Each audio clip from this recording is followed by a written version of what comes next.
Maayong adlaw sa tanan, nanapod kita sa Light Them with My Word, ang sinimana nga pagpaambit sa kinabuhi sa Laiko diha sa atong pagtuon o pamalandong sa mensahe sa Ebanghelyo karong umabot nga Domingo.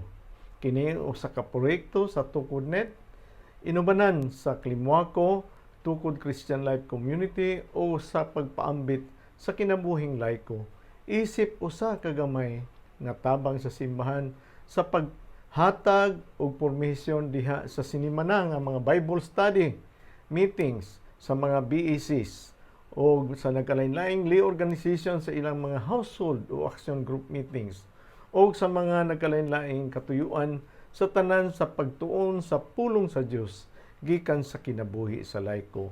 Ako si Dr. Benie, magpaambit na pod, malipayon sa pagpaambit sa inyo sa ato ang Ebanghelyo karong umabot nga Domingo nga kinutlo gikan sa Lucas Kapitulo 3 versikulo 1 hangtod sa 6, mao ang ikaduha nga Domingo sa Adbento. Welcome og light them with my word. Isip sa usa ka introduction sa ato ang Ebanghelyo karon, no? Nagpakita nga si Juan usa ka kanang bata nga nagtubo siya ug nagpuyo siya nga hermit nga siya rang usa.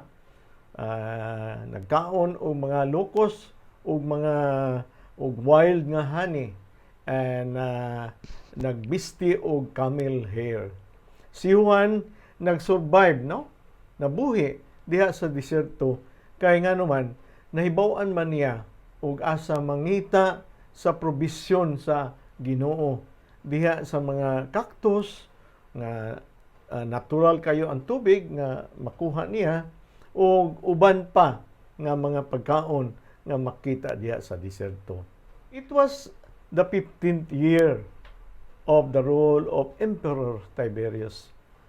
Pontius Pilate was governor of Judea, Herod was ruler of Galilee, and his brother Philip was ruler of the territory of Iturea and Trachonitis. Lysanias was also ruler of Abilene. And Annas and Caiaphas were high priests. At that time, the word of God came to John, son of Zechariah, in the desert. Sa Kapitulo 3, versikulo 3, no makita na to ang repentance and forgiveness nga gisangyaw ni Juan. So John went throughout the whole territory of the Jordan River, preaching by saying, "Turn away from your sins and be baptized, and God will forgive you." So, si Juan goes through the region of Jordan, no? Nagsangyaw sa baptism o pangayog pasaylo o paghinulsol so as to obtain pardon for one's sins. Repentance in Greek word metanoia means change not just sa imuhang moral behavior but also and above all things in one's mentality, no? Atong pangunahuna. Mao ni ang quotation gigamit no Lucas gikan kang Isaiah, no? In order to assist the readers better understanding the meaning of John's preaching, no? So makita nimo in the text si Isaiah proclaimed the people's return from the exiles to Palestine, and he described it as though it were another exodus, no? It was as if the people coming back from the servitude of Babylon were leaving Egypt and entering once more into the desert. For sa kang Lucas, Jesus begins a new exodus prepared by the preaching of John in the desert, no? The Gospel of Matthew in Matthew chapter 3 verse 3 and Mark chapter 1 verse 3 also quote the same section of Isaiah. But they only quote the first part, no? Isaiah 40 verse 3. Luke quotes the full text up to the point where Isaiah says, and all humanity will see the glory of the Lord. In Isaiah chapter 40, verse 5. A voice cries, "Prepare in the desert a way for Yahweh," para dalan kang Yahweh. Kung tanaw na to ni nga kanana ang prophecy ni Isaiah, no? Mahimo gyapon atong i-apply, no, sa ato ang sitwasyon karon. Ang Ginoo nagpahimangno kanato sa Adbento nga si John nagsinggit, naghatag kanato og kanana ang panawagan, "Prepare in the desert a way for Yahweh." Nakita sa desert to, no? Unsa man ang pugpuyo day sa usa ka desert to. Bisan tuod nga nakita sa ang ato ang palibot sa creation sa Ginoo, nakita sa kanana ang moderno nga pamuyo, anyet mura kita gapuyo diha sa desert to. Desert para kanato ang palibot. So, once nga desert ang atong paglantaw sa atong palibot, nandili kita mahimo, no, sa creation sa Ginoo. Walay kalipay. Walay kanana ang pag-appreciate sa beauty around us sa iyang creation, no? Ma-appreciate ba nato? Ato na lang gihimong kanana ang ordinary na lang gyud kayo. Wala ba nimo tanawa sometimes ang sunset nga makita nimo sa diha sa imong bintana sa gawas, o gani mag-drive ka og sakyanan makita nimo sunset usahay diha sa dalan, or even a potted plant nga tanom sa imong asawa, di na naman gyud nimo makita ang pagtubo kanindot sa green sa iyang mga dahon, anindot kaayo ang iyang bulak, no?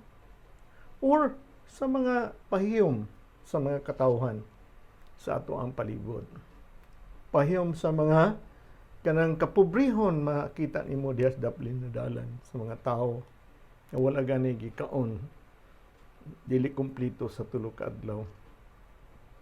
Pahiyom sa mga tao, labi na ni apil ka sa pagpanghatag sa mga kanana ang distribution sa mga pagkaon, feeding. How about the sky? No? Labi na may panahon. Na-notice ba nato ang feeling nato of thanksgiving, gratitude, or gratefulness kung giunsa pag-provide sa Ginoo para sa ato kaning environment o nature, para makita nato matagamtaman nato adlaw-adlaw nga experience.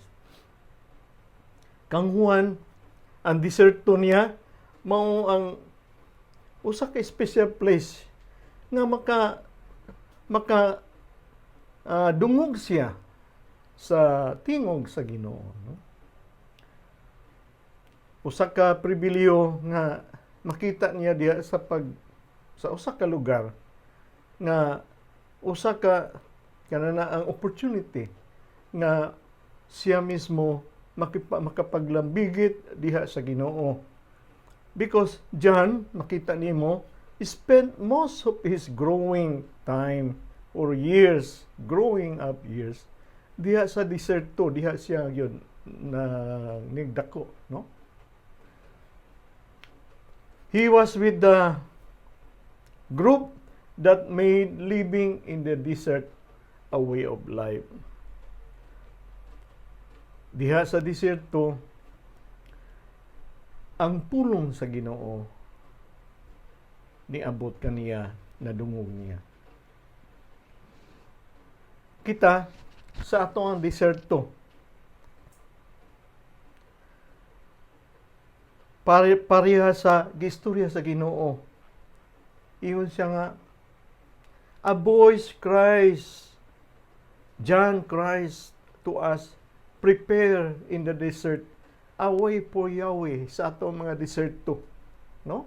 Di na ito ma-appreciate ang atong palibot. Di na ito ma-appreciate ang smile gani sa ato ang mga bata o sa ato ang isikatawo o sa atong asawa.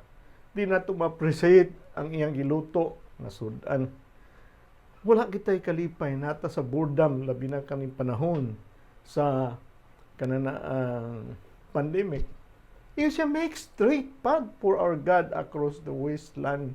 Sa ato ang daghan kaayo nga mga rasones nga di ta malipayon. No? Kanang na-board ta sa ato ang kalaay, sa ato ang mga kasalanan labi na make straight path for our God across the wasteland. Kamantay ba mo og na ay moabot nga dignitary sa usa ka lugar? Ayuhon magyud na ang dalan, no? Katong gansang-gansangon nga dalan, ayuhon yun niya ipatag, buldoseron yun na siya. So kita pod, labi na sa panahon sa Advento, nga gitawag ni John 1, make way for the Lord, make straight path for our God across our sinfulness, our boredom. No? Let every valley be filled in, every mountain and hill be leveled up. Muna akong istorya. Bulldozer na to.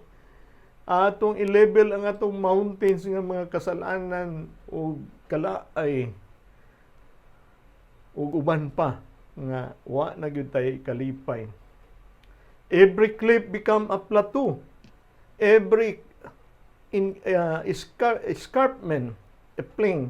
Then the glory of Yahweh will be revealed. Sumapadayag ang glory, no? Ang kahimayaan sa ato ang Ginoo mapadayag, and all humanity will sit together, for the mouth of the Yahweh have spoken, no? For the mouth of Yahweh have spoken. Moabot sa ato ang kaluwasan diha sa iyang pag-abot, no? So kinahanglan gyud kita pareha sa unang Adbento, giistorya kanato o gipainumdum sa ato. We have to be prepared. Kinahanglan kita mangandam o patiently wait for the Lord, no? When John heard God speaking to him diha sa desert, he did not hesitate to heed the call.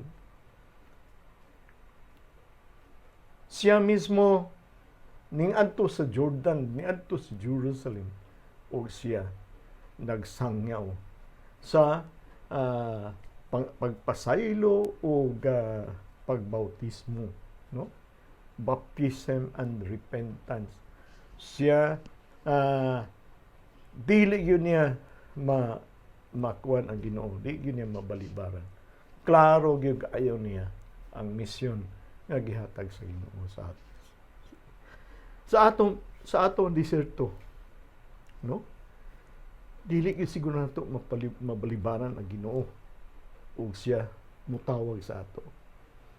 In the first place, klaro man gyud kaayo sa ato diha sa atong deserto, maminaw lang ta in gratitude, in appreciation, and in joyful nga pagpaminaw. I don't think so nga ang Ginoo mutawag sa ato diha sa ato ang pagbag-o, diha sa ato ang pag-apil sa mission, diha sa ato ang pagtabang sa uban. Dili gyud nato mablibaran kay klaro gyud nato kaayo ang tunong sa Ginoo iyang mission. Ngani daghang ayong pagbaliban nato. Nakasinati mo kanunay mong balipad. Daghang ayong mga alibay ug uban pa nga mga rasones kay dili man klaro nato. We have not taken the opportunity to listen in our desert time. No? We cannot leave behind our comforts. Importante para sa ato ang mga comfort zone nato, no? But then, na kita sa atong deserto, no? mahibaw nato unsay ato ang kanana ang mga comfort zone nato. Mahibaw nato ug unsa ba di kini ug para asa man day kini, no? So mo kanini ang gitawag sa Ginoo sa ato. Diha sa ato ang diserto, ang tawag sa Ginoo mao kana ang maayong dapit nga kita mo prepare, magpreparar para sa coming of the Messiah. Mao kana ang panahon. Mga gansang-gansangon diha sa atong kasing-kasing. Mga bukid diha sa ato ang walay pagtuo. Ug uban pa nga mga obstacle diha sa ato ang kaluwasan. Ang Ginoo nagtawag kanato pinaagi ni Juan. Prepare ye the coming of the Lord. Straighten your path. Straighten your path. Take all those obstacles away and listen to Him in the desert. Takang salamat ug maayong adlaw sa tanan. In the Father, Son, Holy Spirit. Amen. Light them with my word. Ayaw kalimot og pag-like ug subscribe sa aton channel. Salamat.